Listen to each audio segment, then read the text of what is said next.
This is Jay Bills for Media Spotlight UK, and I'm here with a wrestling legend. I think it's fair to say that, like, you've been in the industry for a long time coming, and I'm not trying to say you're old, it's just like you've had longevity in this business. Sensing a theme here today. I'm not trying to make it a theme, it's just one of them ones. Well, leader of Violent by Design, current tag team champions, Eric Young, how are you doing, sir? Appreciate it, man. Yeah, thank you for coming over. I mean, it's great to have you back in the UK. Yeah, great to be here. It's been a long time. Like, obviously, travels have been quite tricky at these times, but how does it feel to come back? Yeah, it feels great. I've always loved coming here. I mean, I could see myself living here at some point in my life. Yep.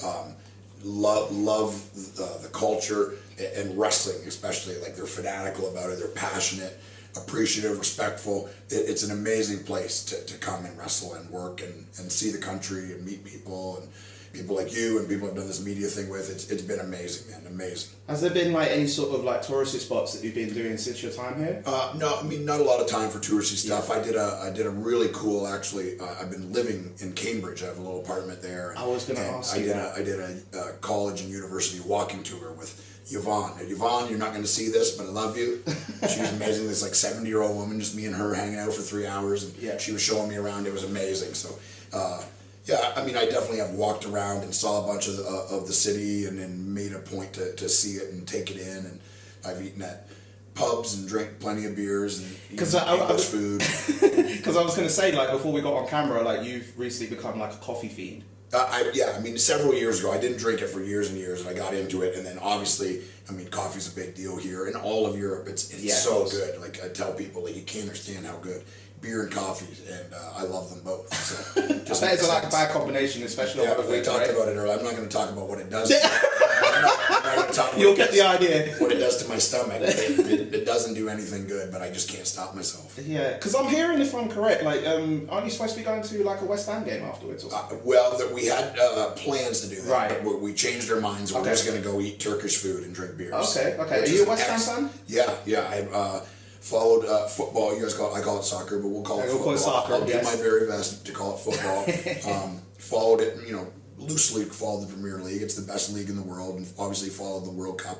Try to really stay up to date on that every year. Have done that for years and years. Played all through grade school, played through high school. I was a goalkeeper. And, loved the sport. Okay. There's a lot of similarities to structure and shape and stuff like hockey. Obviously, there's not as many people on the field, but there's a lot of principles that are very similar. Yeah. That's another thing I love. But yeah, I love going live. I kind of just decided on, I guess it was 6 or 7 years ago, that I always liked West Ham and I liked their kits, and I was like, I met a guy here, and he's a great guy, and him and all his friends were West Ham fans. I was like, okay, I'm done. West Ham, that's my team from now on. And when I'm in Nashville, they got a group called the Nashville Hammers. They won't see this either. Shout out Nashville Hammers. They open up a bar there like 8 in the morning. And we that early? Well, because the games are on at a different time there, right? Oh, okay, fair enough. Yeah. So it's sometimes it's 7 in the morning and people are there just crushing beers and bubble machine on and singing and dancing, and it's awesome, man. Yeah, it's the culture of it. How do you find like the culture of football compared to like hockey or like American football, because it's completely different? It is completely different, and it's there's parts about it where I'm like, I don't think we need to be fighting and stabbing each other over something that you have nothing to do with. Yeah. But the passion, I'm addicted to that, being around it, and here it's so singular, where if you go to a sporting event in the United States, like a hockey game, the fans are all mixed and intermingled, and you could be sitting beside a fan from the other team. So you got to be a little more accommodating. Here, everyone around you is like-minded. I went to Bowling Stadium just before it closed the last season. I think it was the last game or the second last. It was happening a long time ago. They played Aston Villa and they smashed them. Wow. And it was amazing. Everyone's singing out all the songs, and the bubble machines are going, and everyone's got West Ham stuff on.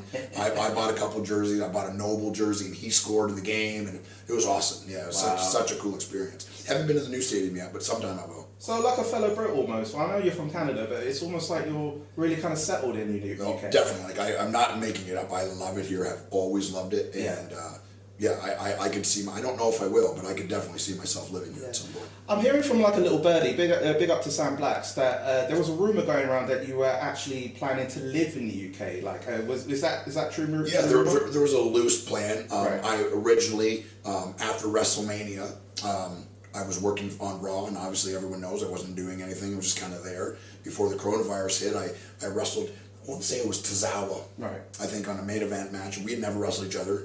Really good guy. Awesome guy to be around. Really good wrestler. And we had never wrestled before. We had a really good match. You know, it was 10 or 11 minutes. I don't know. It was short. And Hunter was there, and he pulled me aside and said, "Man, what a great match. You know, you guys have been working a lot on main event." And I was like, "No, we've never touched, you know, ever."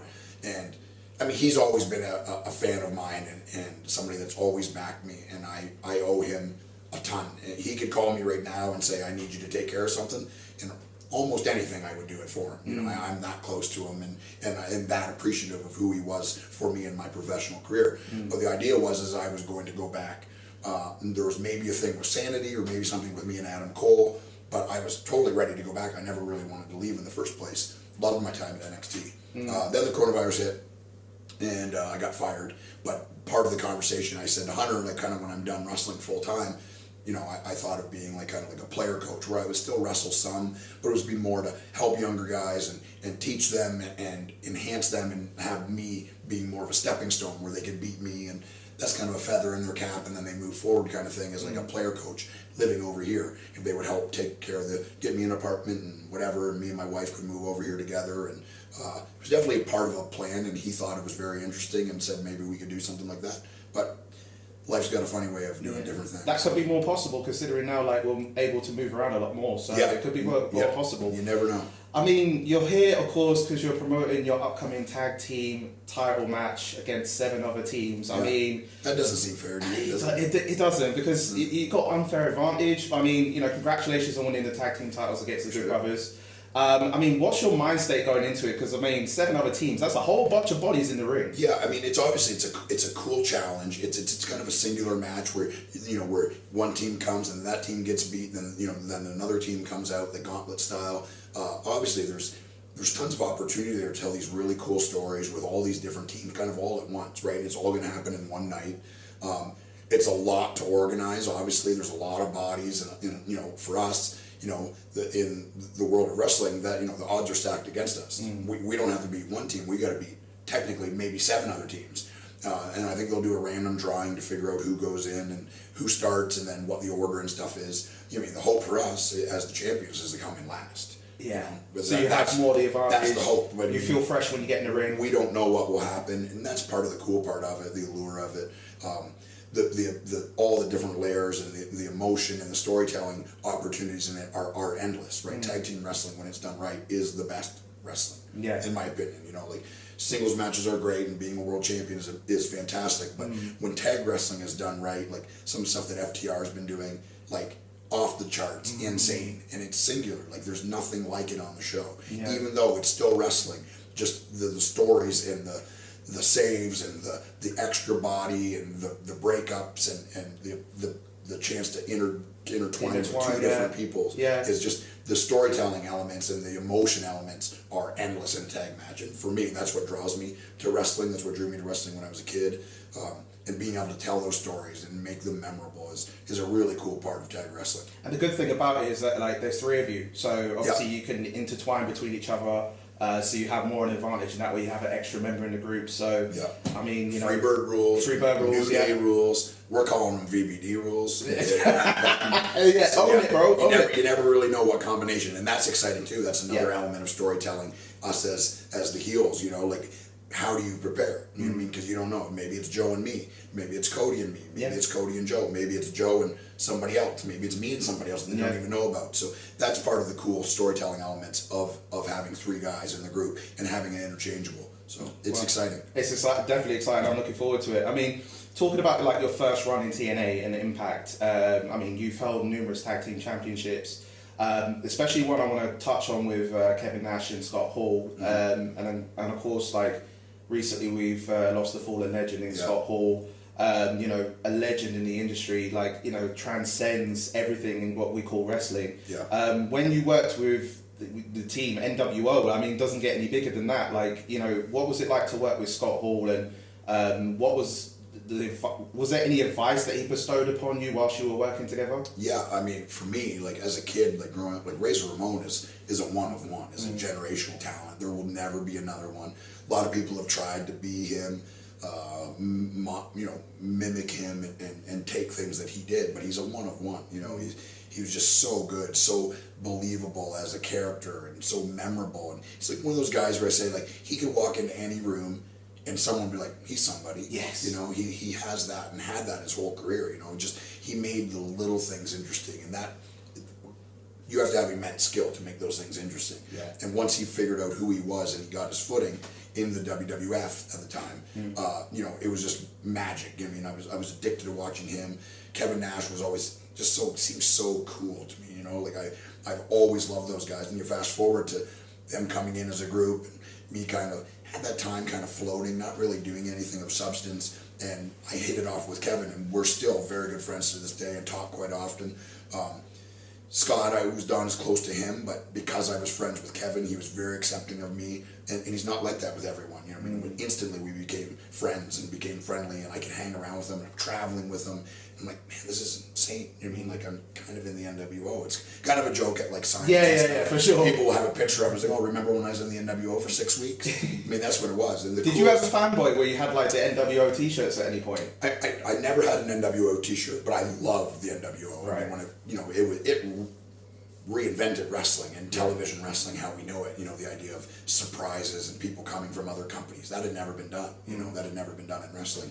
And they you know, obviously mastered that very early on in WCW and manipulated it. It went on too long, and we're all well aware of that. I think they would be honest and would admit that. But tagging with them, and for me, the biggest compliment was I was their choice, right? It wasn't like management went to them and said, hey, we're going to stick this guy that you're not affiliated with you. Kevin and Scott and even Sean, they don't do anything they don't want to do. They just say no and walk away, right? They don't need to be there. So I was requested by them to be in the group. Someone had to carry the mail. You know, someone had to do the heavy lifting, right? You know, kind of the physical part. All of them were kind of older at that point and not super interested in doing super physical matches and stuff. But someone had to do carry the heavy load, and I love carrying the heavy load. I still do to this day.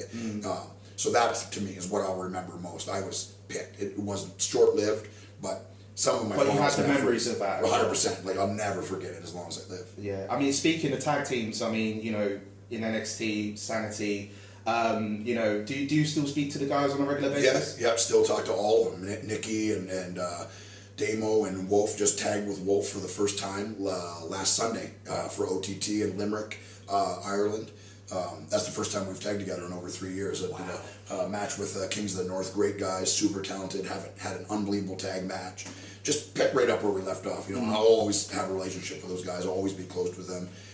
You know, we shared our NXT and WWE journey together, the ups and downs of it all, and the NXT run obviously went awesome. You know, tag team of the year, match of the year, war games, and were a huge part of the NXT show. When I think it was, you know, at its pinnacle, at maybe its hottest point. It was hot for years, but when it was hottest was Bobby Roode and Shinsuke and us and Adam Cole and Kyle O'Reilly, Johnny Gargano, Tommaso Ciampa, Andrade. Like, that was when I think NXT was at its pinnacle, its hottest. And that's not saying I had anything to do with it. Just but you were part of that situation, yeah. I was part of that when it was burning hot. You know, it was considered the best wrestling product on the planet, bar none. And I was part of it, and a big part of it. Big part of it. I mean, I also wanted to like touch on, like, obviously because the Forbidden Door is further opening now. Of course, like with Mickie James returning to the Royal Rumble as Knockout Women's Champion. Yeah, very cool. That must have been like a moment in itself. And of course, recently the talk of Cody Rhodes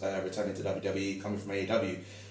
From your times, of course, like you've been in TNA, you've been in NXT, now you've returned to Impact.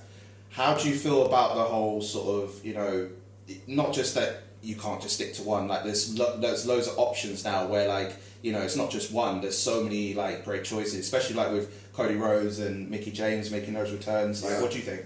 Yeah, I mean, it's obviously compelling, and as a wrestling fan, it's, you know, it's got to be super cool to see this thing happening. You know, when they opened the Forbidden Door and Kenny Omega was working on our show, and the Good Brothers and some guys, and Moose went over and worked on their show.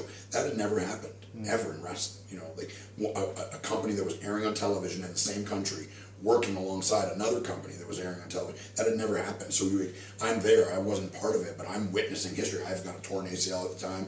I think there's a ton of cool things that VBD could have done with AEW and vice versa. all good things have to come to an end, and I kind of figured that it would go that way. That's just kind of how wrestling is. It's there's a lot of money and egos and politics involved, and they always get in the way of a good time. I've never had much of an ego. I believe in myself. I think I'm very good at this, and no one can tell me any different. Shawn Michaels told me that to my face, and no one can tell me any different. I'm very good at this, but I'm not political.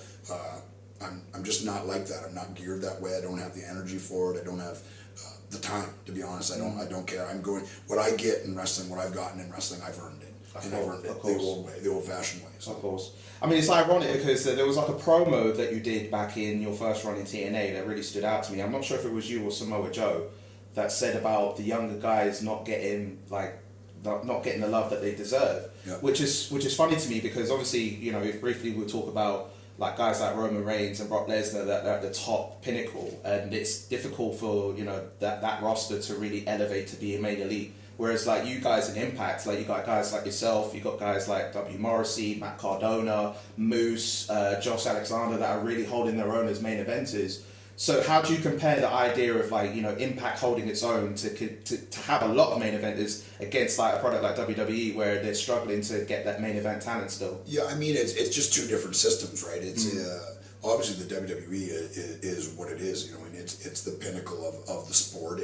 It's the biggest business. They're making all the money. They're calling all the shots, and they have the most eyes on them, and that won't ever change. I don't think. You know, they're generational. You know, grandfathers, fathers, sons. You know, like it's generational, and that will never go away. I mean, you know, you're online, you see it. Like people, all they do is complain about it. Well, then why do you watch it? You know, like don't watch it. If the only way to affect them and the only way to make them change is by not consuming what they're giving you. If you're consuming them, they don't listen to you because they don't care. So, you know, it's just two different systems. It's two different games. You know, like we're doing the same thing and we're selling the different products, but we're in a different league. Like in no way, shape, or form is Impact Wrestling competing with the WWE. We're an alternative to it. Sure. I've always said that. Even when TNA was really hot and 2 million viewers and 2010 and Christian and Rhino and Kurt Angle and Booker T and all these stuff, even at our pinnacle, I never felt like we were competing, you know, because we're just not, you know, you're just not, you know, that kind of thing takes time. Generations and generations of build up and loyalty and things that you can't take away. And, you know, professional wrestling exists how it is. It's $1 billion industry because of Vince McMahon's creativity, because of his ingenuity, because of his passion,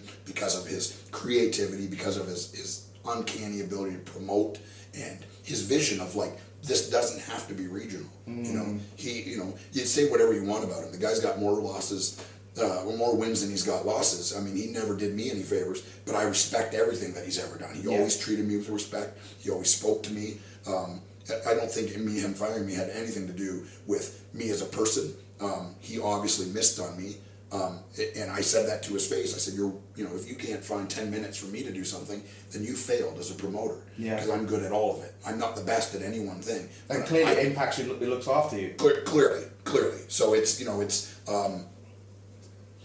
we all owe him a bit of gratitude because of who he is. And wrestling is, I'm not sitting here. You know, there is no TNA, there is no ROH, there is no AEW without Vince McMahon. He made wrestling into what it is. And it's a $1 billion industry because of his unrelenting perseverance saying wrestling is good and everyone should be watching it. Boy, deep words, man. I mean, of course, Rebellion, of course, the Tag Team Championships, like we mentioned.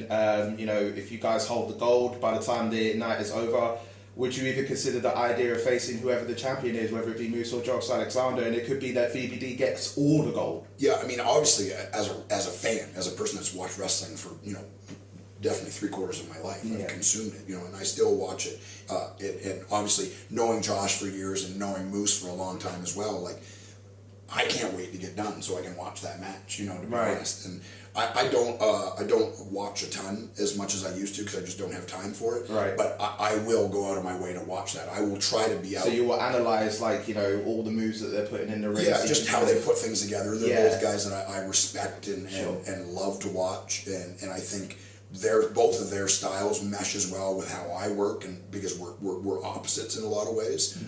So obviously, you know, I mean, anyone that got into wrestling that says they don't want to be the world champion is lying to you, or is in wrestling for the wrong reason. Of course I want to be, and I've said this 10 times in every interview. I want the responsibility. I want the pressure. I want the company to trust me to deliver. You seem a guy that thrives off the pressure. 100. I love it. I crave it. I want it. I want to be nervous. I don't get nervous. I just don't anymore because I've been doing it for so long. And I'm very sure. I'm not cocky, but I'm a very good professional wrestler. Maybe a great one. I don't know. That'll be for someone else. One of the greatest. I mean, I'm versatile if nothing else. But for me, you know, obviously being the world champion is that's what I'm aiming for. Every single day, every single match, every single time I cut a promo or do a vignette, I want people to look at me as a threat to the world title. And whether that's Moose, whether that's Josh Alexander, whether that's somebody else that we don't even know, that's always in my view. That's always something that I'm pursuing. Whether it happens, I've won it twice. I mean, I don't need to win it again. Do I want to? Of course, it's a drug. Addiction. So more addicting than your coffee. That pressure and that responsibility and that opportunity to be the flagship of a multi-million-dollar company is a drug that can't be replaced. You can't buy it. It's not something that can be purchased. It can only be earned, and that's something I've strived from day one. Wow, you seem definitely a passionate person for that. Just a few more questions before I let you go, because I know you got more famous shit to do, so I ain't gonna hold you up too much longer. I know that you're an NHL fan. Nashville Predators. Yeah, Predators are my chosen team. That's my city. That's where I live. I can live anywhere because I travel for work, but that's where I choose to live. Grew up a Maple Leafs fan, obviously. They haven't made it easy over the last 10 or 12 years, choking in the first round, breaking my heart. But still a Maple Leafs fan. I'm a nut when it comes to the NHL. I have a show on FTN. It's a digital show about hockey, basically sports gambling, but in the hockey side of thing. I play fantasy hockey. I had a fantasy hockey show for years. I wrote for The Athletic. I'm an insane person. I watch 200, 300 games a year. Wow, dedication. More dedicated than football. Well, football, I won't miss a game. I won't miss a game, but they happen at different times. Right, so the time I don't have the bandwidth. People are like, oh, don't you watch basketball? Because I know basketball is really popular. I've never been a basketball fan because it happens at the same time as hockey. And the reality is I just don't have the bandwidth to do both. I'd be divorced. Like your wife would leave you. She's like, it's either sports or me. I gotta have a couple months off. Can't watch baseball. I follow MMA. I mean, I've probably bought and purchased and watched every pay-per-view UFC has ever done. You're really a hardcore sports fan then. Yeah, hardcore. Yeah. I mean, because obviously, like with NHL, I know nothing about NHL. You know, I wear the cap, but I have no idea about it. Like, so who's on top at the moment? Like, where are the Predators at the moment? Like, give me a brief idea. The Predators are definitely they're in the first wild card spot, so they're in the playoffs. Had a bit of a slump there, but they're coming out of that. It's a really interesting year because I think last year around March is when the trade deadline starts to happen, and everyone is expecting David Poile, the GM, to sell a bunch of his players. You know, trade them away, rebuild, start from scratch again, and then their goalie, UC Saros, started playing unbelievable. And statistically, from March to the playoffs, was the best goalie statistically in the NHL, and got them into the playoffs. They lost in the first round because they just weren't prepared for it. But it was a really weird year with the COVID and the bubble, and they did the weird divisions where they're playing teams that they're not used to, and travel's difficult and all this other stuff. But this year they got, you know, there are a couple $8 million players that are playing like $8 million players. UC Saros has been unbelievable. They will make it into the playoffs. They're going to be very hard to play against. I'm not going to bore people with my analysis of hockey teams, but they're a heavy team. You can check the statistics online. It's all there.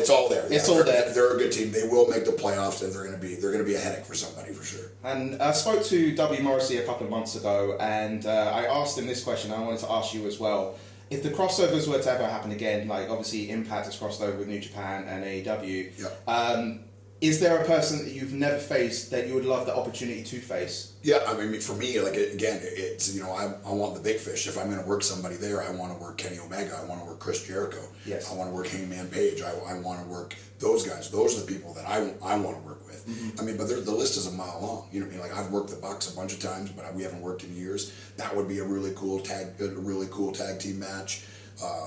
Tons of young guys there that I would love to work as well. But I mean, my number one would probably be Chris Jericho. Grew up, you know, watching him. We're in this huge chat group, and he's He's a complete lunatic, and he's a very good, He is. very good buddy of mine. He loves his vodka as well. Great guy, really good dude, and Yeah. has helped me a ton over my career, and Sure. was very complimentary of me, and has helped me along the way, and that's a guy I would love to share a ring with, and Kenny Omega too. I think bell to bell, probably the best in-ring performer right now in the world. He's hurt right now, and he hasn't. I don't think he's doing a full schedule right now, but he will again. That's somebody that our styles are so completely different. Our views of wrestling are so completely different. But I think it's like the UFC thing: styles make matches. For sure. And I think our two styles would mesh really well. I'm thinking maybe like you, Kenny Omega, and Chris Jericho in Triple Threat. Yeah, I'm available. He's in Impact, but he's very flexible. The forbidden door can be unlocked. It's locked right now. It's locked for now. Yes, it's not broken. It's all about defending the tag team titles at Rebellion on FITE TV, April 23rd. Final question I got to ask you is: will you ever bring the beard back? The beard? Yes. No, I don't think so. So I'm not a person that's going to dye my hair. I'm not a person that's going to dye my beard. I started losing it in War Games. War Games, I had a little bit of they zoomed in on the back of my head. I was in there for 40 minutes, and I was like, oh, geez, I'm losing my hair. The next day, I went to Hunter, and I said, I'm shaving my head. Are you cool with it? He said, yeah, go ahead. Yeah, go ahead. Next day, shaved it. And I started getting crazy grays in my beard, and I was You're just like, no. This is way more work. Yeah. I got to shave everything. Because it's reminiscent to your first run in TNA, so it just works for you anyway. For me, the beard was very few people had beards, so I was like, I had a dream and I grew it, and I had it for over a decade. Everyone's like, oh, you copied Daniel Bryan. Listen to what I'm saying. Go look at the tape. I had a beard long before Daniel Bryan even started growing it. So if anyone copied it, he copied me. People compared us a bunch. And people are like, oh, is it weird being compared to him? Look at him. He's one of the best wrestlers in the world. Yeah. He's one of the nicest human beings on the planet. For sure. You've seen his wife. Yes. Go ahead and compare it. I'm ready. Yes. I'm ready.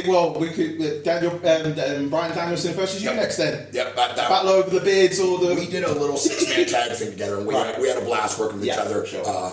We're not close, but I think we're very friendly. He was a guy that I love chatting with and being around. Yeah. Just a great human being. Yeah. An absolute professional. One of the best ever to do it. Well, there's so much going for you, and I wish you all the best in your tag team championship match at Rebellion on FITE TV, April 23rd. Eric, it's been an absolute pleasure, bro. Thank you so much for taking the time to do this. I really appreciate it. I enjoyed this as well. This is probably one of my funnest. I've come one-man solo today, and I was supposed to have a crew, but I did this myself. You did it. We're all set up, looking professional. This is what I do. This is what I do. This is what he does. So is there anything you want to tell the UK fans what to expect from you? And hopefully we can get to see you guys back, on a show in the UK. That's the ultimate hope. Like Simon, who you're very familiar with, and me and my friend Gary Ward from Carnival Wrestling. I keep saying it wrong on purpose. Yeah, he's coming around just to make sure that the that he gets it right. And he helped organize this tour that I'm on, and we're hoping to come back. And it has been talked about. I discussed it with Scott, and the idea is come back and maybe do a small tour with kind of a smaller crew and use some local people. Sure. And the real goal is to be back on TV here full time. I hope so. Be coming back here yearly and touring here every year. So I will be back. There's no doubt about that. Gary, you practically live here anyway. Gary hasn't seen the end of me. He's thinking, oh God, here we go. The whole coffee situation and beers later on. Watch that. Again, thank you so much. And make sure you check out Impact Wrestling Rebellion on FITE TV, April 23rd, where this man will be defending the tag team titles with his VBT crew against 7 other teams. As unfair as it is, I hope that you retain and go on to do bigger things.